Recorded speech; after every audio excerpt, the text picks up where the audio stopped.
Salut tout le monde, ici DGM. Aujourd'hui, on se retrouve pour parler du deck Mermaid. Donc, on va voir quel changement on va pouvoir faire. Je vais me baser par rapport à la banlist TCG. Je parlerai un tout petit peu de l'OCG, mais étant donné que nous, on est en TCG, on va plutôt se baser sur la banlist TCG, hein. On va pas faire de ça. Donc, au niveau des changements du deck, moi, je pense surtout que le deck, on doit le laisser en version niveau 7. Parce que beaucoup de gens au début voulaient la repasser avec Undine, et personnellement je trouve qu'il y a moins d'intérêt à la repasser avec Undine avec un seul Dragoon, parce que le vrai intérêt de la fée aquatique Genève, c'est justement cette possibilité d'aller chercher n'importe quoi dans le deck, notamment les mégalos et les moulins avec Dragoon. Possibilité qu'on a moins ici, je pense que on a largement de quoi faire avec les Abystéus qui sont arrivés derrière en TCG. Euh, Après, il y en a qui pensent que c'est toujours utile. Moi, personnellement, non. De toute façon, on verra bien le YCS, le prochain YCS avec le prochain format étant ce week-end. On verra bien s'il y a des mermaids et quelle version ce sera. Mais personnellement, je pense que la version niveau 7 est très bien. Donc, il y a quelques changements à effectuer, évidemment. Putain, moi, j'ai toujours pas effectué les changements. D'ailleurs, j'ai toujours pas rejoué depuis la banlist. En tout cas, IRL. Sinon, que dire que le deck reste très fort, malgré tout.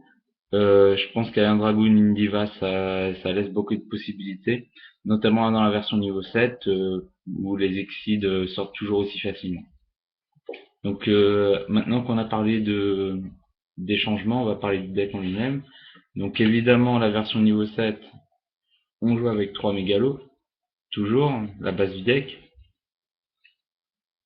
un lead, les 3 Abystéus qu'on n'a pas perdu en TCG. C'est surtout ça qui fait que qu'on peut toujours jouer cette version, c'est le Abystéus. Un coût moins élevé que Mégalo, un effet qui va chercher n'importe quoi dans le deck. Donc évidemment à jouer. D'autant que voilà, donc on a la base niveau 7 Mermaid, hein. Je veux dire, c'est ça qui permet au deck de tourner actuellement dans cette version. Ensuite on a 3 Tidal, toujours. Certains le passent à 2, moi je le garde toujours à 3 parce qu'il y a toujours une possibilité que ce soit depuis la main, etc., ou si on a besoin de remplir le cimetière. D'autant plus que c'est un niveau 7 qui s'invoque très facilement, donc je le laisse à 3 tout simplement pour l'avoir plus facilement. On a perdu stream malheureusement, donc plus de stream, fini. Moulin Glacia, c'est mon plus gros point d'interrogation pour l'instant au niveau du deck. J'ai aucune idée de s'il faut le garder ou pas, parce que l'intérêt c'est que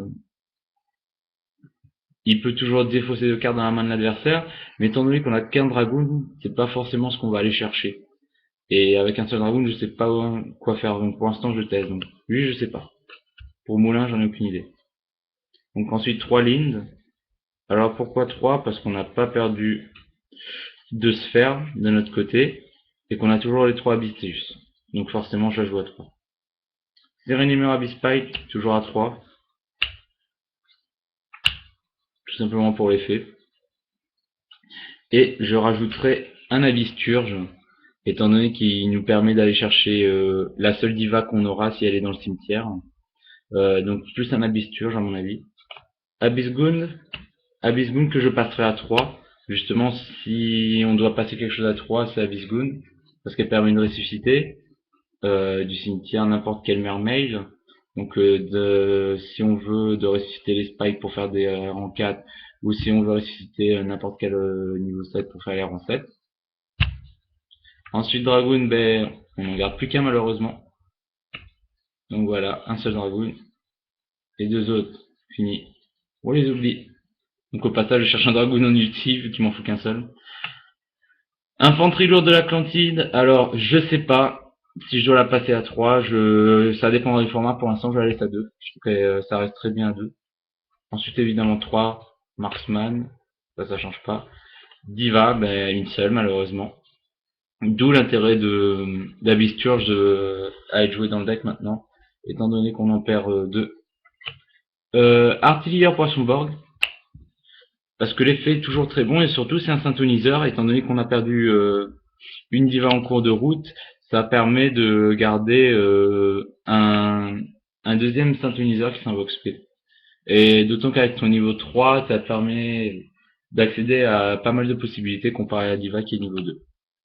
Ensuite, au niveau des magies, on garde le trou noir. On dit au revoir à Violent. On dit au revoir à Peau d'Avarice. On dit au revoir à Reborn. Et on va dire bonjour à Sauvetage, que j'ai joué en 2 fois. Étant donné qu'on a plus le Peau d'Avarice et que Diva est plus qu'à 1, Sauvetage retrouve beaucoup d'intérêt ici, même si on va pas mal bannir avec Tidal. Donc personnellement, je la jouerai en 2 fois. Et bien sûr, rajouter des typhons, étant donné qu'on a plus de violent orage. Je pense que c'est un impératif pour tous les decks. Et en fonction du format, peut-être rajouter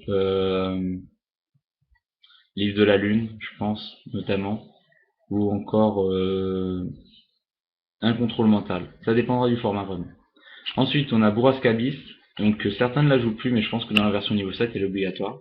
C'est pratique, c'est un Xyz 7 gratuit, et avec Lind, ça permet d'invoquer des spécialement depuis le deck. Donc franchement, moi je continuerai de la jouer pour l'instant, ça verra dans le format. Ensuite, 3 sphères, bon j'en ai plus que 2 actuellement, j'en recherche une. 3 sphères, pourquoi? Mais tout simplement parce que c'est trop bon. Avec Lind, c'est trop bon. Et ensuite, au niveau des pièges, moi je jouerais bien des compétences de percée, étant donné que on n'a pas de Veiler dans le deck à en parler.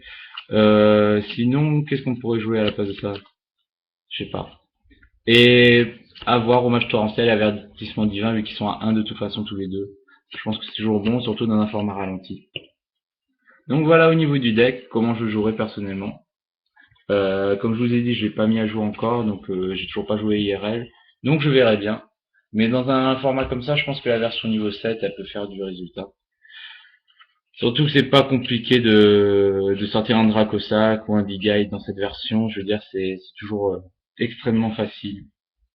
Ensuite, pour le reste, c'est-à-dire extra, le side, comme je dis, on a chacun ses choix.